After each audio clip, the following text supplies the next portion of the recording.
আমাদের দেশে কত আহলুল হাদিস সালাফি আছে, ৮-১০ বছর মাদ্রাসায় পড়ে আলেম হয়েছে, দাওয়াতি কাজ তো দূরের কথা, নিজে ঠিক মতো আমলই করে না।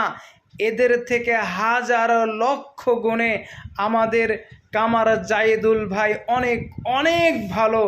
এই ভিডিও তার প্রমাণ।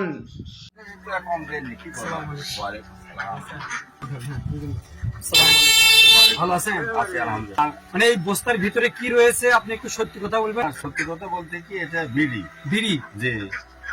নাউযু বিল্লাহি মিন যালিক। আল্লাহ তুমি রহম করো, আল্লাহ তুমি সাহায্য করো। আল্লাহ আল্লাহ কোরআনে বলছে ওয়া তাআওয়ানু আলাল বিররি ওয়াত তাকওয়া, তোমরা একে অপরকে তাকওয়ার কাজে, আল্লাহ ভীতি কাজে পরস্পরকে সাহায্য করো।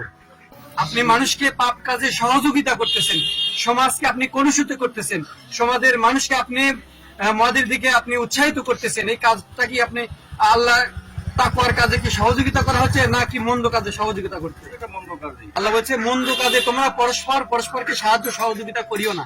তা আপনি তো মন্দ কাজে আরেকজনকে সাহায্য করতেছেন। এক বস্তা বিড়ি মানুষ খাবে, যত পাপ হবে সব পাপ কিন্তু আপনার কাছেও চলে যাবে। আমি আপনার মাপ চাচ্ছি, আল্লাহর কাছে মাপ চাই। আল্লাহর কাছে মাপ চাচ্ছেন? হ্যাঁ। আল্লাহ আমার কাছে না, আল্লাহর কাছে। আল্লাহর কাছে মাপ চাই। এটা পরিত্যাগ করবেন ইনশাল্লাহ? হ্যাঁ, ইনশাআল্লাহ করব। আস্তে আস্তে আমি ছেড়ে দিন বাবজান, ছেড়ে দিন। আর মুখের দাড়িটা, ইমানের ভেতর কোনো শিরক বিদআত মিশ্রিত ছিল না, একেবারে খাঁটি ইমানদার ছিলেন।